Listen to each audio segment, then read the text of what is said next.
Hello people, welcome to sleepy classes. आज 17 जनवरी है। Start करते हैं प्री क्योर, जिसमें हम प्रीलिम रिलेटेड फैक्ट्स को डिस्कस करेंगे। तो GS2 के पॉइंट ऑफ व्यू से हमारे पास है पुलिस रिफॉर्म्स।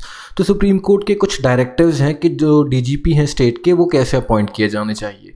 तो सुप्रीम कोर्ट का कहना है कि जो सभी स्टेट्स हैं वो अपने सीनियर पुलिस ऑफिसर्स के नेम भेजें UPSC को, एंड UPSC इन टर्न वो प्रिपेयर करेगी आपके लिए 3 मोस्ट सूटेबल ऑफिसर्स की एक लिस्ट, जिसमें से स्टेट्स फ्री हैं किसी भी एक को अपॉइंट करने के लिए एज द पुलिस चीफ। तो ये डायरेक्टिव है सुप्रीम कोर्ट का।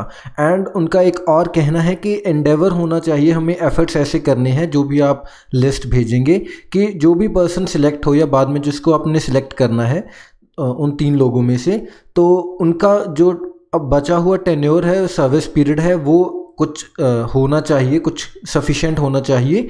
एंड ऐसा नहीं कि आज सिलेक्ट हुआ एंड कुछ ही टाइम बाद वो रिटायर हो गए। तो एटलीस्ट जैसे हम प्रकाश सिंह केस की बात करते हैं तो उन्होंने मिनिमम टेन्योर उसमें 2 ईयर्स का बोला था कि DGP का मिनिमम टेन्योर जो हमने इंश्योर करना है दैट शुड बी 2 ईयर्स। तो उसी के अकॉर्डिंग हमें इस जो DGP हैं उनको अपॉइंट करना है। तो इसी के साथ हम Prakash Singh versus union of India case के जो डायरेक्टर्स थे वो भी देख लेते हैं।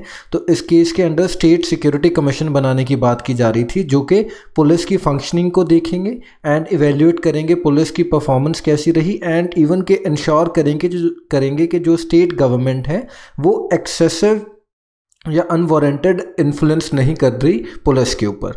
मोरओवर पुलिस इस्टेब्लिशमेंट बोर्ड बनाने की बात थी कि जो डिसाइड करेंगे on the postings, transfer, promotions for officers जो below the rank of DSP हैं, एंड रिकमेंड करेंगे जो हायर रैंक्स के ऑफिसर्स हैं उनके कॉन्टेक्स्ट में, यही सब चीज़ें।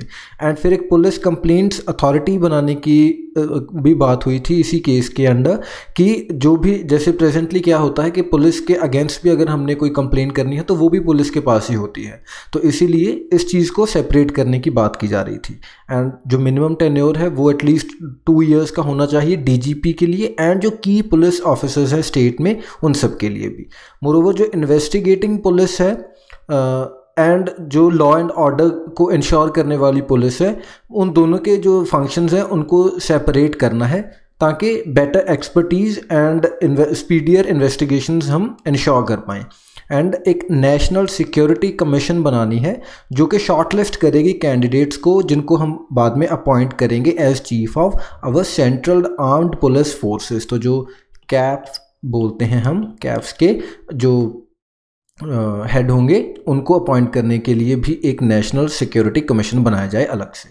तो इसी के कॉन्टेक्स्ट में हम कमिटीज़ भी देख लेते हैं जो वेरियस कमिटीज़ आज तक बनी हैं ऑन पुलिस रिफॉर्म्स। तो सबसे पहले घुरे कमेटी थी 1971 की, इसके बाद रिबेरो कमेटी आई 1998 में, फिर उसके बाद आई पद्मन भैया कमेटी 2000 में, and group of ministers on national security 2000-2001, and फिर Malimath committee I on reforms of criminal justice system. तो डायरेक्टली पुलिस से रिलेटेड नहीं थी, लेकिन जेल्स से कहीं ना कहीं क्रिमिनल जस्टिस सिस्टम से रिलेटेड थी, तो इसलिए इसमें से कुछ चीज़ें हम पुलिस के पॉइंट ऑफ व्यू से भी लेते हैं।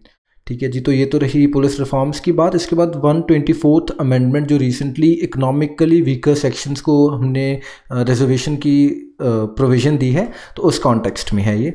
तो इस अमेंडमेंट एक्ट ने 2 फंडामेंटल राइट्स को अमेंड किया है। आर्टिकल 15 जो कि प्रोहिबिट करता है discrimination only on the grounds of race, religion, caste, sex और प्लेस ऑफ बर्थ। तो इस आर्टिकल को भी अमेंड करके इसमें जो 10% रिजर्वेशन इन एजुकेशनल इंस्टीट्यूशंस का क्लॉज डाला है गवर्नमेंट ने, एंड पार्लियामेंट ने, लेजिस्लेचर ने, एंड जो माइनॉरिटी इंस्टीट्यूशंस हैं लेकिन वो इसके स्कोप से बाहर हैं। तो अभी भी जो माइनॉरिटी इंस्टीट्यूशंस हैं उनमें 10% रिजर्वेशन नहीं होगी इकोनॉमिकली वीकर सेक्शंस की। ठीक है जी, तो वो ऐसी स्टैंड कर रहा है अभी भी। एंड मोरओवर आर्टिकल 16 है जो वो प्रोहिबिट करता है discrimination in employment in government office. तो इसमें भी अब 10% रिजर्वेशन मिलती है इकोनॉमिकली वीकर सेक्शंस को इन गवर्नमेंट जॉब्स, अगर स्टेट को लगता है कि जो वो ग्रुप है वो अभी इतना अच्छे से रिप्रेजेंटेड नहीं है गवर्नमेंट एम्प्लॉयमेंट में, तो वो भी कंडीशन सेम है। सो ये 10% वाली बात ही ऐड हुई है। इसके बाद जो ये अमेंडमेंट एक्ट है ये रिजर्वेशन के कुछ ग्राउंड्स प्रोवाइड कर रहा है हमें कि एक तो एनुअल इनकम जो है it should be less than ₹8 lakh, 8 lakh से कम एनुअल इनकम, और 5 एकड़ से कम farm land and 1000 square feet से कम जो हाउस होना चाहिए, तो उस पर्सन को हम ये रिजर्वेशन दे रहे हैं। And many private institutions currently provide reservation although it is not mandated by current law, central law sorry. तो जैसे आज के न्यूज़पेपर में आया है कि जो प्रकाश जावड़ेकर जी हैं हमारे HRD मिनिस्टर, उन्होंने बोला है कि सभी जो इंस्टीट्यूशंस हैं, एजुकेशनल इंस्टीट्यूशंस हैं, उनमें अभी दोबारा से एक्स्ट्रा 25% सीट्स बढ़ाई जाएंगी, जो कि जो जिनके थ्रू एडमिशन मिलेगी जो इकोनॉमिकली वीकर सेक्शंस हैं उनको 10% रिजर्वेशन के तहत। लेकिन अगेन वही बात, जो माइनॉरिटी इंस्टीट्यूशंस हैं वो अभी भी इसके बाहर हैं, तो सभी जो प्राइवेट इंस्टीट्यूशंस हैं उनके लिए ये करना कंपलसरी हो गया है। लेकिन ऐसा नहीं कि इससे पहले जो प्राइवेट इंस्टीट्यूशंस थे वो रिजर्वेशन नहीं दे रहे थे, वो रिजर्वेशन दे रहे थे, लेकिन उनको कोई मैंडेट नहीं था, कोई कंपल्शन नहीं थी किसी सेंट्रल लॉ के तहत। लेकिन अब गवर्नमेंट ने कंपल्सरी कर दिया है एग्जीक्यूटिव एक्शन से। ठीक है जी। इसके बाद GS3 के पॉइंट ऑफ व्यू से हमारे पास है index of industrial production.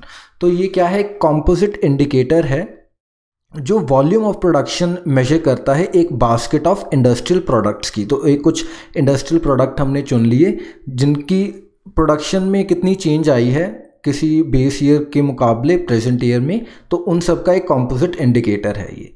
And इसको कंपाइल करते हैं central statistics office under MoSPI, ministry of statistics and programme implementation.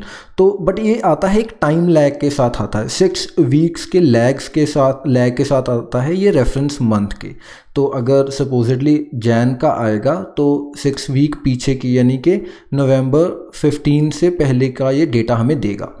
तो सिंगल रिप्रेजेंटेटिव फिगर है ये, जिसको general level of industrial activity को मेजर करने के लिए हम यूज़ करते हैं। एंड ये आता है मंथली बेसिस पर आता है, लेकिन आता है लैग के साथ। ठीक है जी। तो क्रूशियल इनपुट है for compilation of gross value added. तो GVA अगर हमें निकालना है मैन्युफैक्चरिंग सेक्टर का, तो उसके लिए भी ये एक क्रूशियल इनपुट बनता है हमारा IIP। एंड ये सिर्फ फिज़िकल वॉल्यूम ऑफ प्रोडक्शन ही मेजर करता है, तो इस चीज़ को हम एक ड्रॉबैक की तरह भी देख सकते हैं। एंड यानी ये जो आगे की प्रोडक्शन होगी वो नहीं हमें दे पाएगा।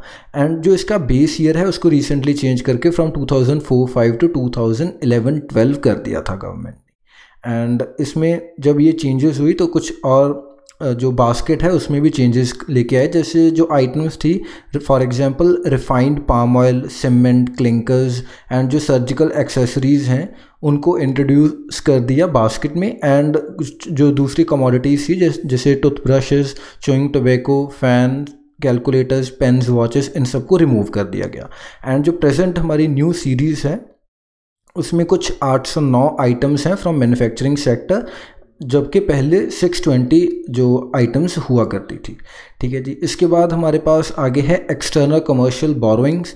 तो ये बेसिकली क्या है, दीज इंक्लूड ऑल। अब जो प्रेजेंटली गवर्नमेंट ने कुछ रूल्स ट्विस्ट किए हैं। एक्सटर्नल कमर्शियल बोरोइंग ये है कि अगर आपकी कोई इंडिया की कंपनी कहीं बाहर से पैसा उठाना चाहे, जो लोन है वो लेना चाहे, तो वो बाहर से अगर लेकर आती है तो उसको एक्सटर्नल कमर्शियल बोरोइंग बोलते हैं फॉरेन कंट्री से। एंड जो गवर्नमेंट ने प्रेजेंटली कुछ रूल्स ट्वीक किए हैं, तो उसमें हुआ क्या है, अब प्रेजेंटली सभी एंटिटीज़ को जो कि FDI रिसीव कर सकती हैं उन सबको अलाउ कर दिया गया है कि वो एक्सटर्नल कमर्शियल बोरोइंग्स कर सकती हैं। एंड जैसे जो प्रेजेंटली चीज़ें इंक्लूड की गई हैं वो हैं पोर्ट ट्रस्ट, जो स्पेशल इकोनॉमिक जोन्स में यूनिट्स हैं वो, micro lenders and not for profit companies, registered societies and even NGOs। तो ये सब जो एंटिटीज़ हैं ये अब एक्सटर्नल कमर्शियल बोरोइंग्स कर सकती हैं। एंड इवन जो हमारा एग्जिम बैंक है एंड SIDBI है, वो भी उनको भी अलाउ कर दिया गया है कि वो रिकग्नाइज्ड लेंडर्स से पैसे बोरो कर सकते हैं।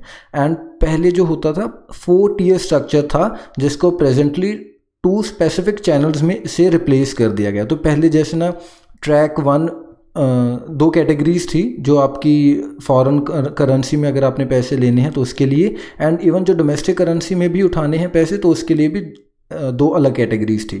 तो गवर्नमेंट ने प्रेजेंटली क्या कर दिया, 2 स्पेसिफिक चैनल्स बना दी हैं, एक डॉलर डिनोमिनेटेड एंड एक रुपी डिनोमिनेटेड। ठीक है जी।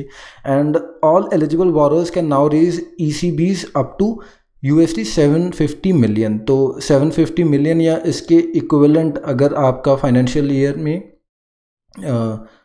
एक फाइनेंशियल ईयर में आप इतना पैसा उठा रहे हैं तो वो ऑटोमेटिक रूट के तहत ही आ जाएगा। सभी के लिए एक ओपन ब्रैकेट कर दिया है। पहले क्या होता था, जो सेक्टर वाइज लिमिट हुआ करती थी, तो उसको रिप्लेस करके अब हमने 750 मिलियन कर दिया है USD for all the entities. And जो मिनिमम एवरेज मैच्योरिटी पीरियड है उसको 3 इयर्स रख दिया है सभी जो एक्सटर्नल कमर्शियल बोरोइंग्स हैं उनके लिए, इर्रिस्पेक्टिव कि कितना भी आपने सम बोरो किया है। पहले ऐसे मल्टीपल लेयर्स होते थे कि इतने पैसे के लिए इतने साल, इतने पैसे के लिए इतने साल, लेकिन अब ऐसी कोई लिमिट नहीं रही है, सभी के लिए 3 इयर्स है respective of the sum. And जो भी any entity who is resident of a country which is FATF और IOSCO compliant will be treated as recognised lender. तो रिकॉग्नाइज्ड लेंडर की जैसे यहाँ बात हो रही है SIDBI एंड एग्जिम बैंक के कॉन्टेक्स्ट में, तो कोई भी उस कंट्री का रेजिडेंट जो FATF या IOSCO international organisation of security commissions compliant है, वो सभी को रिकॉग्नाइज्ड लेंडर माना जाएगा। तो ये कुछ चेंजेस हुई हैं हमारे एक्सटर्नल कमर्शियल बोरोइंग्स में। इसके बाद ग्लोबल वार्मिंग के कुछ ट्रेंड्स देख लेते हैं इंडिया स्पेसिफिक। ऑल्दो ऐसे कॉमन चीज़ें लगेंगी जब आप पढ़ेंगे, लेकिन अगर ऐसी चीज़ डायरेक्टली एग्जाम में स्टेटमेंट बन के आती है तो हमें लगता है कि हमारे सेकंड थॉट्स आते हैं, तो इसीलिए एक बार हम पढ़ लेंगे तो हम श्योर हो जाएंगे।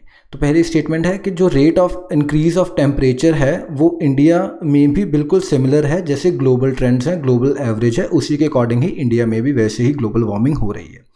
एंड जो 20 वार्मेस्ट ईयर्स आए हैं on record in the past, they have been in the past 22 years. तो जो 20 सबसे गर्म साल आए हैं जो धरती ने देखे हैं वो पिछले 22 साल में ही हो गए हैं, with the top 4 in the past 4 years. तो ये काफ़ी दिल दहला देने वाली बात है कि पिछले 4 जो हैं वो सबसे ज़्यादा गर्म साल रहे हैं, एंड वो भी पिछले 4 साल में ही रहे हैं। And temperatures are increasing during both day and night time. तो दोनों वक्त ही टेम्परेचर बढ़ रहे हैं, नाइट टेम्परेचर भी राइज कर रहा है एंड डे टेम्परेचर तो कर ही रहा है।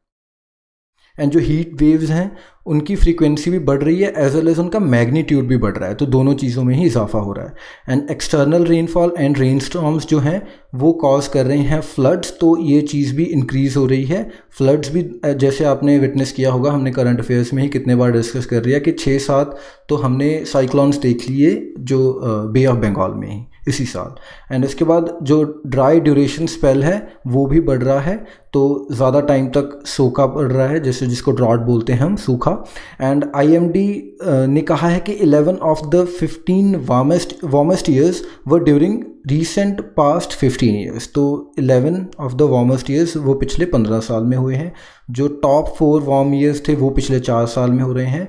एंड हर साल जो टेम्परेचर है, जो हर साल का जब हम समर टेम्परेचर देखते हैं तो वो it is new record breaking. तो ये कुछ घबराने वाली बातें हैं, लेकिन इसी के कॉन्टेक्स्ट में हमें जो पेरिस डील एंड उसके रिलेटेड इंडिया की कमिटमेंट्स, ये सब चीज़ें भी देखनी है। एंड मोरओवर एक IPCC की रिपोर्ट आई थी जिसके अकॉर्डिंग कहा गया है कि जो पेरिस डील में वेरियस नेशंस ने कमिटमेंट्स की हैं दोज आर नॉट सफिशेंट। अगर हम उस स्पीड से बढ़ते जाएंगे तो जो हमारा टारगेट है कि सिर्फ 2 डिग्री तक हमें जो इंक्रीज़ रोकनी है टेम्परेचर की as compare to the pre industrial levels, वो हम नहीं अचीव कर पाएंगे। एंड अगर 2 डिग्री सेल्सियस से भी राइज होता है टेम्परेचर, तो भी वो जो आइलैंड नेशंस हैं उनके लिए फिर भी खतरा है, क्योंकि they can still get submerged. So this is all for today. Thank you for watching. मिलते हैं कल। Bye bye.